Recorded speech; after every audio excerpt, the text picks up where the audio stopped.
Shalom and welcome to another in our series of podcasts from Temple Beth a dynamic center for conservative Judaism in Los Angeles. This is a recording of Rabbi Avi Havivi's weekly Siddur class. We've been in this series of what Hasidim say, Hasidic ideas about prayer, and we've been doing that for the last few weeks. So if you missed the last few weeks, I'd urge you to catch up on the podcast. And I think this is, according to my document. This is session 5, according to my document of that. So we said last week that we're going to talk, and again, context, Hasidic prayer about getting close to God, having prayer be our vehicle to God, and relating to God directly, as opposed to medieval philosophy, which said relating to God is at the end of the long process. Hasidic prayer says feeling very close to God. Dveikut is actually the beginning of the process, the beginning and the end. It's the goal of the whole thing. And various strategies that Hasidic prayer, that the Hasidim suggest about how to do that. This week, we're going to talk about routine and distractions as obstacles to devoted prayer.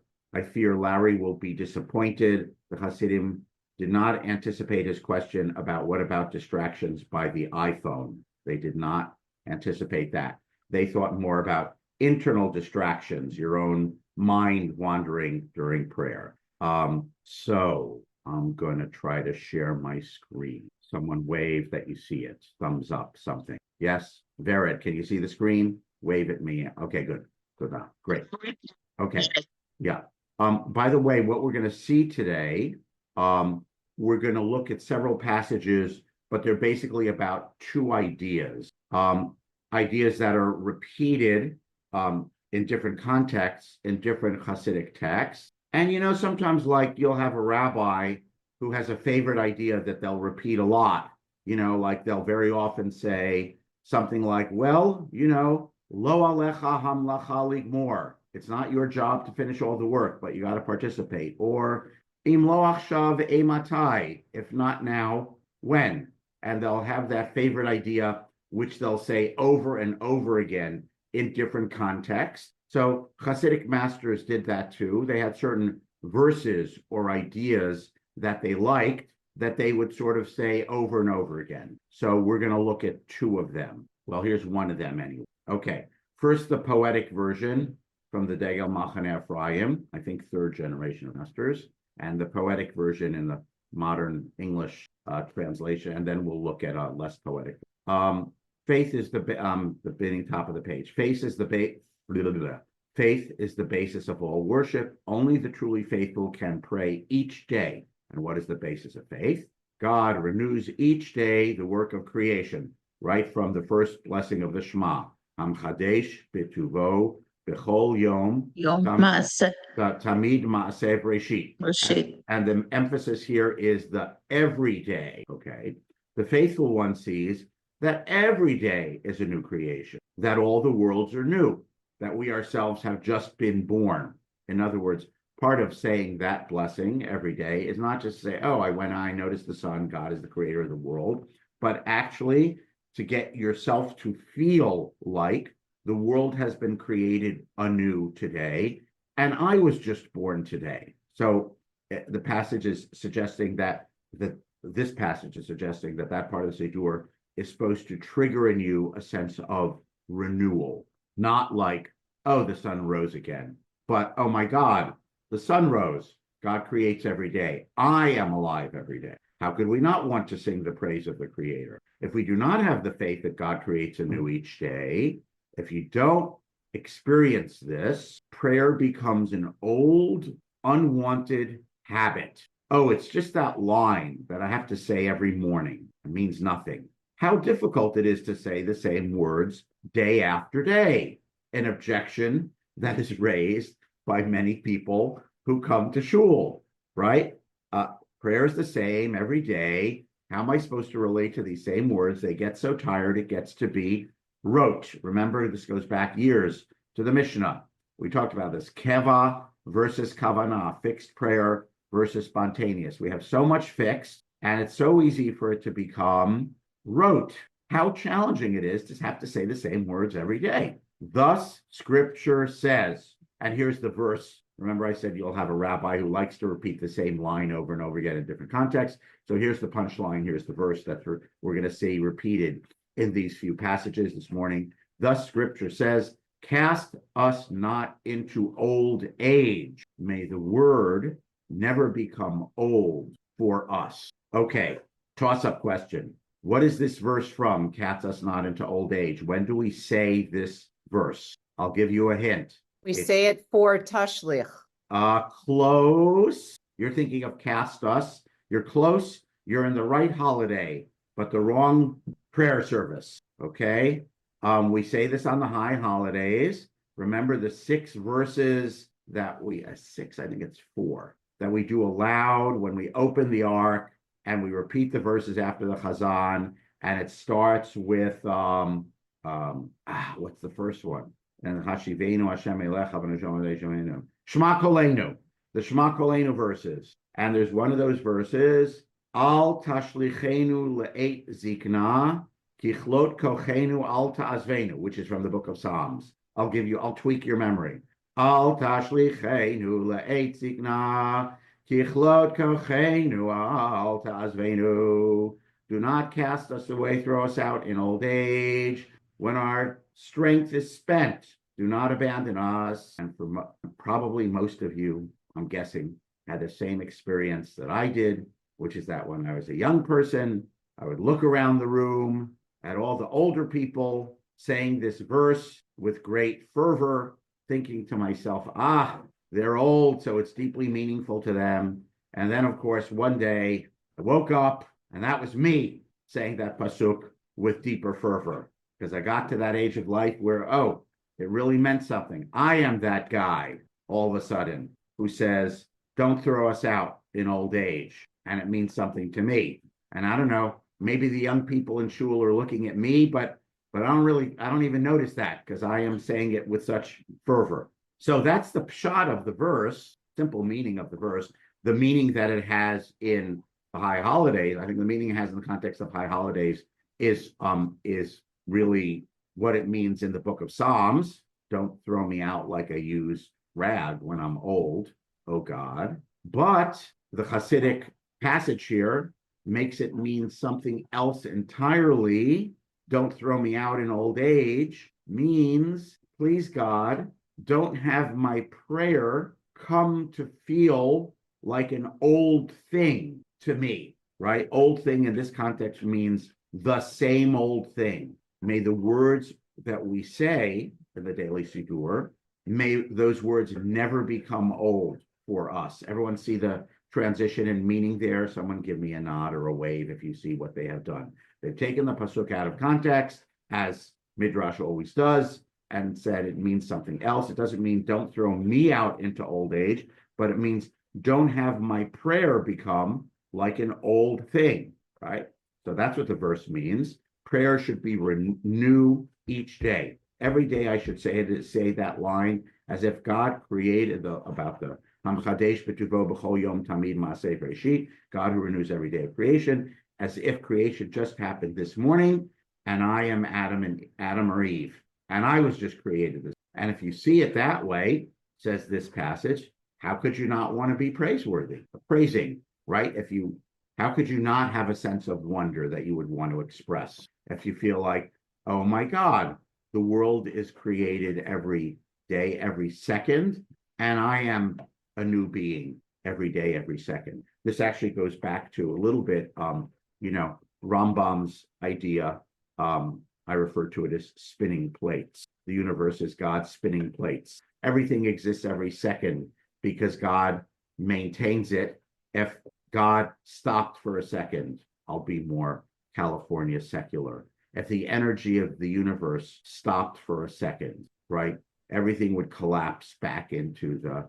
So I have a question. Wait, everything would collapse into the infinitesimally, that's not the right word, infinitely dense black hole point from which it all first exploded and the Big Bang, right? If all the universe, there's some temperature, Kelvin below something, 0 Kelvin, where like everything stops moving, and at that point there's no energy, right? So this is kind of the midrashic, poetic, religious view of that, which is that God's creation is every second anew. Here it doesn't say every second. It says we wake up in the morning every day, okay? And we need to see it as every day anew. And that's what it means when we say, don't throw me into old age, means Hashem, help me, don't have my prayer practice become rote and routine so that it feels old. Carl, your question. So it seems there's another method for countering roteness. Okay. In fact, when we have the Psalm of the day. So I guess each of the 7 days we have something a little different. Yeah. And one could expand that into a Psalm of the day. Every day of the year could be different. We've got 150 to work for anyway, and other prayers. Yeah. So is that also a method for combating roteness distraction? Sure, you could say that. And I also want to take you back to an idea we talked about in the Amida. Probably we last talked about it, I don't know, 3 years ago. I don't remember when we did the Amida. That in the 13 blessings in the middle, when we are asking for stuff, one is encouraged to add whatever feels relevant to that blessing. So, for example, and by the way, what you will see in most Siddurim that indicates that, for example, is I know we have it in our Siddur that we use, that in the blessing for Refuah, healing, there's a little mini Mishaberach for Cholim, right? You're supposed to add. So for example, usually, if I have enough time, every morning when I say that prayer in my personal Amida, I add all the sick people who are on my Mishaberach list in that text. And when I am saying the blessing for Geula or redemption, I add, and please bring all the hostages home, and may the terrible war end so that innocent people are not getting killed. And when I say the blessing Birkat Hashanim, which is about Parnassah, about a good living, right? Sometimes I say something about the general economy or my kid who is interviewing for a job, okay? So we are encouraged, by the way, because of this, as well as my meditation in the first blessing, sometimes I am still saying the Amida, I have to rush to finish up to join up with Kedusha, okay? I do it even slower than our Gabbai, who does it very deliberately to allow everyone enough time. So once in a while, I'm even slower than him because I got caught up in these thoughts. But I want to point out in the Amida, the 13 blessings asking for stuff, we're encouraged to focus to add our needs of the moment as they apply. Elohai, I want to remind you also, Elohai Nitzur is from the Talmud, the blessing after Sim Shalom, the meditation at the end of the Amida, is just an example of 11 things that 11 different rabbis, I think it's 11, used to say at the end of the Amida to add their own personal prayer. And we're encouraged, before you take your 3 steps backwards, to add your own personal prayer, something that wasn't covered.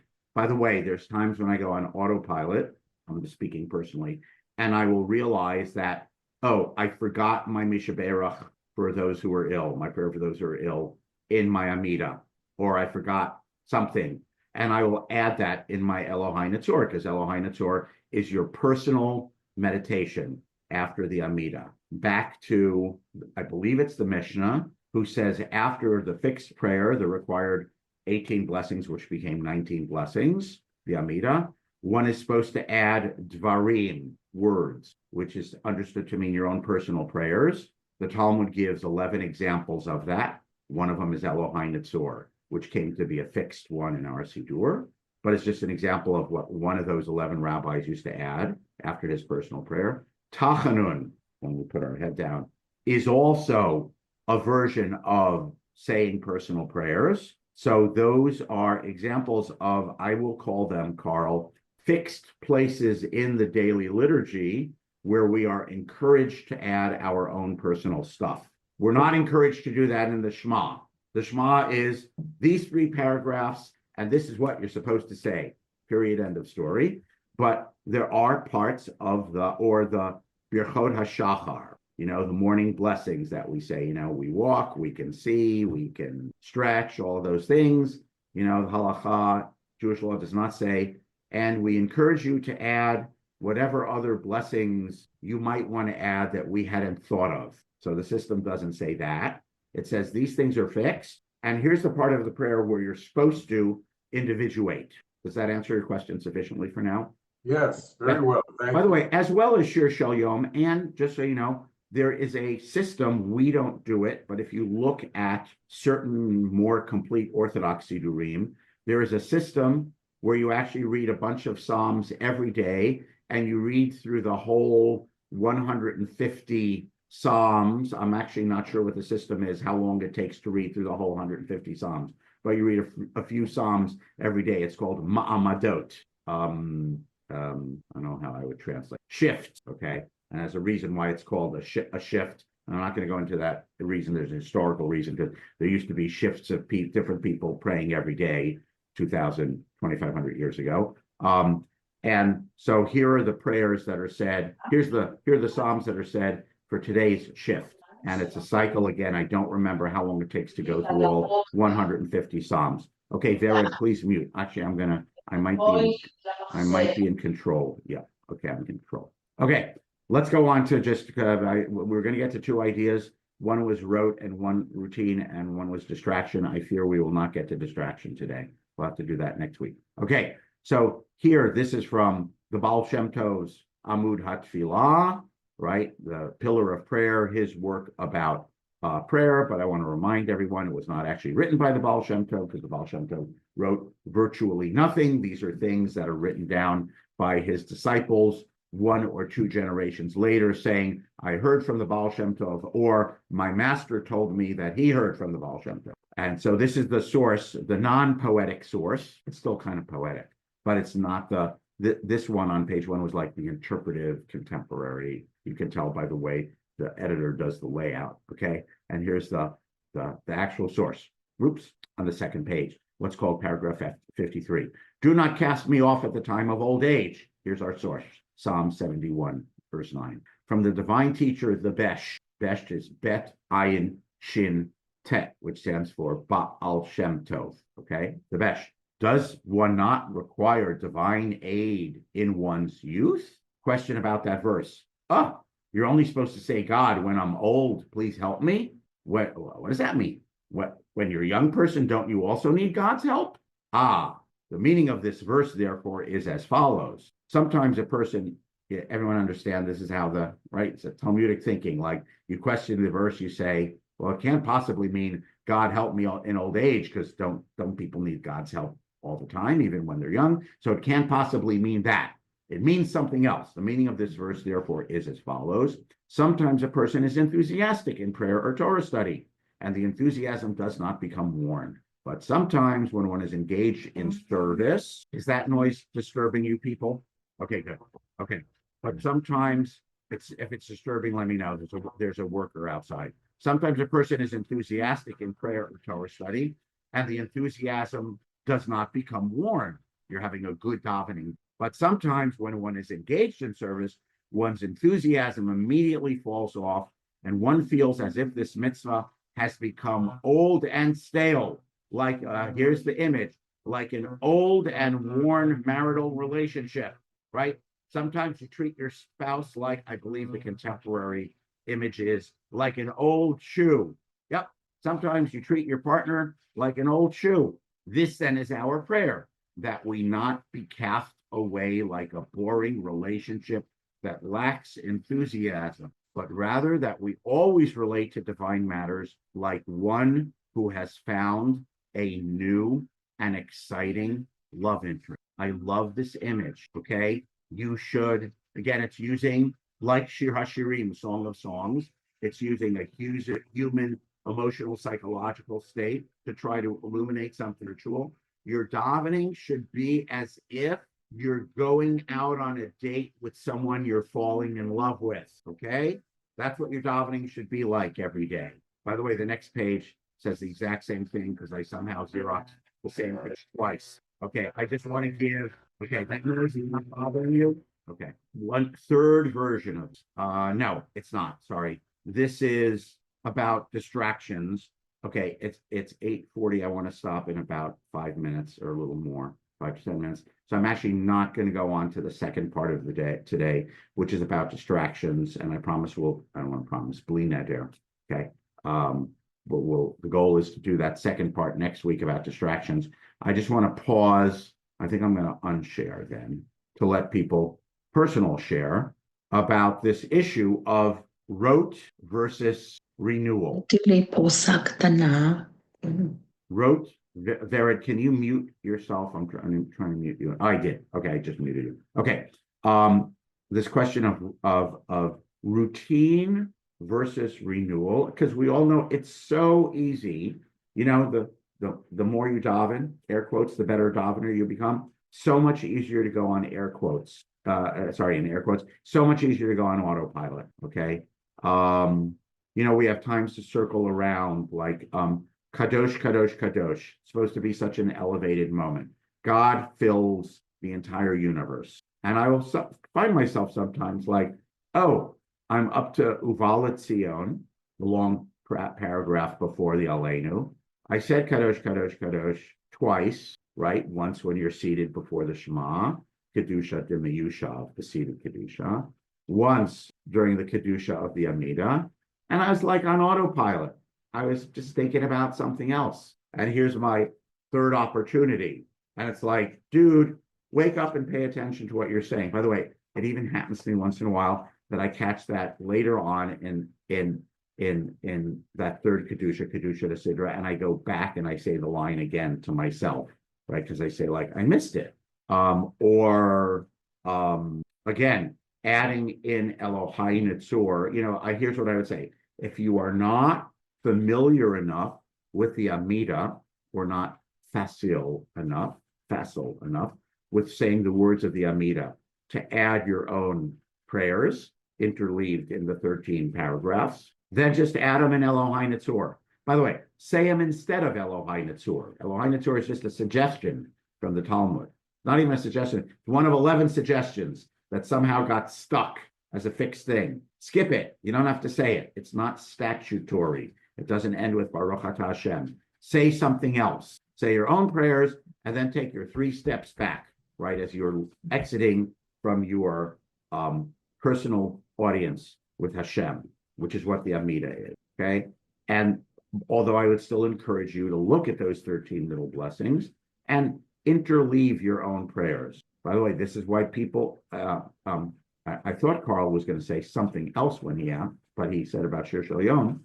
What I thought Carl was going to say, which no one has said yet, is, oh, this might be why sometimes we do new melodies in shul, right? Sometimes we do new melodies in shul, because sometimes that kind of wakes us up to something. We experience some line, some passage in a way that we didn't do before. You know, it's traditional, which means not required, but commonly done. In Lecha Dodi, there's a shift in tune 3 or 4 verses before the end, because 3 or 4 verses before the end, we say, Lo tevoshi velo tikalmi, stop being sad, okay?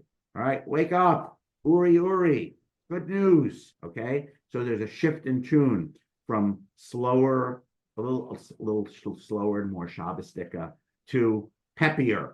Every now and then I'll hear a chazan who's doing it the other way, and I'll think to myself, no, I think you have it wrong. You went from peppier to slower. That's not the way it's supposed to be, okay? I mean, that's just my version. I'm not a chazan, so I don't want to judge anyone else, but that's how it strikes me, right? So we have new melodies, and sometimes the new melodies kind of wake us up. By the way, some people don't like new melodies. The chazan gets yelled at by some people with a Baal Tefillah when they do a melody. What happened to the old melody? Once I was officiating at a bar mitzvah at a weekend pulpit job I had like 25 to 30 years ago. And the father of the bat mitzvah girl said to me before, Rabbi, I just want one thing, please. When you're leading davening my daughter's bat mitzvah, could you please lead El Adon with the traditional melody? And I said to him, oh, okay. which melody is that? Because traditional melody just means the one that he grew up with in his shul. So he felt that that resonated with him as the traditional melody. But if you didn't grow up in that shul or that tradition in that decade, then you don't experience it the traditional melody. So he told me which one it was, which was in fact the conservative Ashkenazi. I grew up with that melody also. So I said, yeah, okay, I'll do that. I know that tune. I'll do that tune. So some people get very upset when you change the traditional melody, which is just a melody. Like, I don't know, Kol Nidre, you're not supposed to change because they exaggerate and call the melody of Kol Nidre Sinai. It's from Sinai. It's 1,000 years old, 900 years old. So you get scolded if you came up with a peppy new composition for Kol Nidre, and you probably would be right to be scolded. Okay. But, there's a new tune to El Adon. People say, oh, it's catchy, right? So sometimes new melodies help you look at things differently. Okay, I'll stop. Larry and then Carl. Larry, you had a hand up. I think you have a hand up. Yeah, I can't wait for next week or the week after when we finally get to distractions. Yes, I got distracted and I didn't get to distractions. Yeah. Yeah, and so you said so many things today. I just want to make a couple of brief comments. One, the brief comment is the whole concept of the new day and the renewal is our concept of time is being repetitive and circular as opposed to our concept of time being linear and going on. I don't want to talk much about that, but surely that has a lot to do with the way in which we view God, the universe, world prayer, and all that sort of stuff. But I do want to talk about the last issue about chidush versus repetitiveness and what you called rote.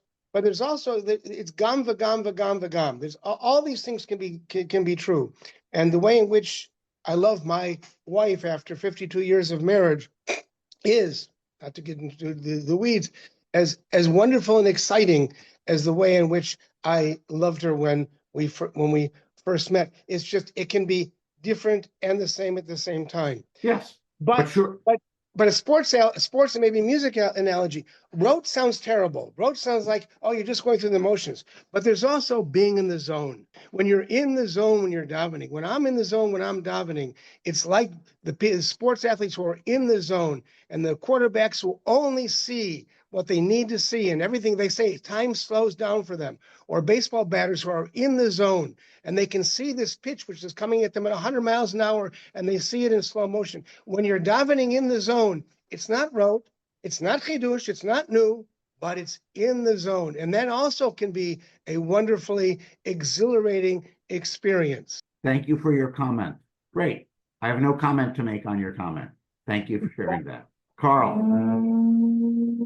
The part of the service where I think the autopilot is actually most problematic for me is Pesukei de Zimra. Yeah. The way most of our leaders do it. Yeah. A quick snippet at the beginning, a quick snippet at the end, and just keep going. And I often can't keep up or don't find it meaningful to keep up. So I just stop and look more leisurely one of the prayers, I hope. And then a few minutes later, I figure out where they are and try to catch up again. Yes. I missed a few things. Good. So I will tell you that I'm going to call it statutory part is near the end, Baruch Shabbat, Psalm 100, which is Mizmor LeTodah, the short one that we stand for, Ashrei, and then that's really it, although some people would say, well, you have to be part of Az Yashir in the Exodus, the splitting of the Red Sea every day, although you could argue that you do that in the third blessing of the Shema, right, the part between Hashem Elohechem Emet and the Amidah, so you don't really need to do that in Az Yashir. But if you look at halachic sources, it says Baruch Shamar, Yishtabach. Who cares? Psalm of Thanksgiving, which is Psalm 100. Okay, Larry said, who cares? I don't know if he was meant to be muted or unmuted when he said that. And Sorry. And Ashrei, meaning there is a minimum. There are certain psalms you are, I'm going to put in air quotes, supposed to say. You're supposed to say Ashrei 3 times a day, twice in the. But to step back from that, the purpose of Pesukei is to have hymns of praise of God to get you in the mood, I will say emotionally, for the core of davening, which is the Shema service and the Amidah. And so it is not, Carl, what you do is not, I don't want to say it's alternative. It's an entirely appropriate thing to do to say, I try to say the first bracha and the ending bracha of this section with the chazan, and in the middle, and I'd like to say, well, and you should say Ashrei, right?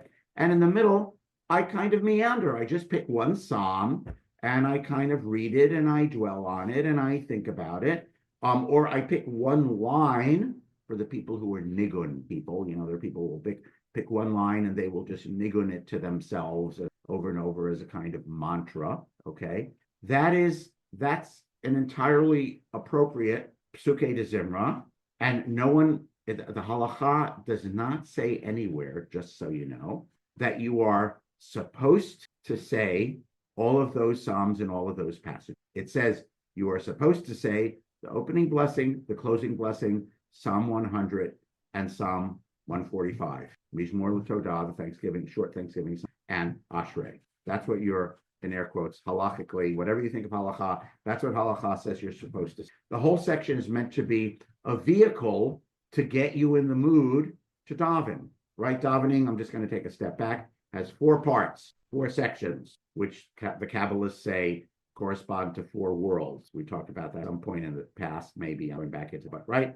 There's Birchot HaShachar, which is I wake up and I'm grateful that all kind of stuff is happening. I can see and I can walk and I can go to the bathroom, okay? And all that stuff used to be stuff you said at home, not in shul, but then it got moved to shul because people weren't learned enough to know what to say at home. There's Psukei de Zimra, which is verses of praise. It's meant to be a warm-up for davening. Section 3 is the Shema service. The Shema service this is our statement of faith in 3 paragraphs, surrounded by 3 blessings about the nature of God. God as creator, God in relationship as giving us the Torah, and God as actor in history after the Shema, right? That's section 3 is the Shema service. Section 4 is the Amida, your personal audience before God. Personal, and then because people didn't know the prayers, because no one had printed prayer books, and simple people didn't know it, it was instituted that those who knew it would say it, and then those who didn't know it would just listen to the repetition and say amen to every blessing, and that's how they fulfilled, okay? So there's like home, wake up, my body works, warm up, Shema service, Amida. Then they added some stuff, closing prayers, okay? So Psukei de Zimra, sorry to go on at such length, but I just want to respond to it. Psukei de Zimra is meant to be your emotional, psychological warm-up. And I would encourage people to do it however you warm up. So if getting through all the Psalms is your way of doing it, great. And if it's not, also great. And along the way, somewhere between the year 500 and 1000 of the Common Era, all sorts of things that were fluid got fixed. And then we got the printing press, and then they got printed, and thus we're duped. Duped is a bad word because that implies there's intentional duping, but I don't think there's intentional duping. We get misled into thinking that everything on the printed page has equal weight to everything else on the printed page, and it's not true. I think Bernie put in the chat, he uses the Hammer commentary, meaning the big Siddur, which has the little comment. The conservative version, that's a big book that has all the commentary around it to help him kind of relate more deeply to Psukei de Zimra, which might mean, I'm just going to read one psalm, I'm going to read the commentary about it. So that's another way to do it. Is someone is using a drill or a planer or something 10 feet away from my head, so I can't believe that you're able to hear. Any other comment? We can wrap up. Does anyone have any question or comment? We talked about rote versus routine. And by the way, and I want to respond to Larry and say, yes, all married people, all partnered people should aspire to say at year 52, it's renewed, But we all know that that's not actually the case for everyone all the time. And the Hasidic passage is acknowledging that sometimes something that goes on for a long time can become habitual and less pizzazzy and less exciting.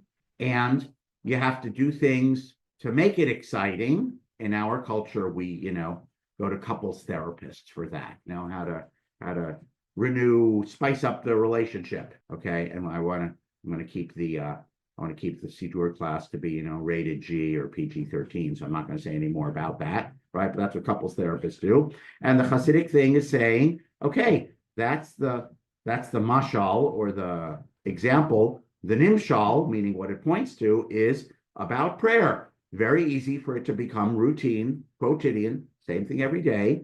That's not okay. Okay. It really is supposed to be refreshed daily. That's what we mean when we say to God, that's what that verse in the book of Psalms means. When we say, don't cast me into old age, means God, help me not become an old, schleppy davener who davens the same way every day, who feels like this is something I have to say the same way every day, and is a burden. Help me find, just like you feel passionate about, I'm going to say it again, as far as, right? But I'm struck, by the way, but by the image in the Baal Shem Tov's, right? Just as you feel about a new romantic partner, right? Your davening every day is supposed to be as vital and passionate as vital and as passionate as you would be with a new lover. And if you said, oh my God, how in the world does he have the chutzpah to have that analogy? The answer is, King Solomon did it in Shir HaShirim, the Song of Songs, first, 3,000 years ago, right? So it's in the Bible. Look it up. It's not rated PG-13. Actually, it's definitely rated R. All right. And that's a metaphor that we've seen in the Kabbalah before, in the Zohar, right? That we saw all this stuff about uniting male and female. And this is something that is sometimes, since Hasidism are the heirs of Kabbalah, this is an image that they sometimes use.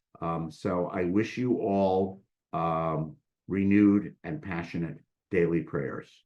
You have been listening to another in our series of podcasts from Temple Beth Am, a dynamic center for conservative Judaism in Los Angeles.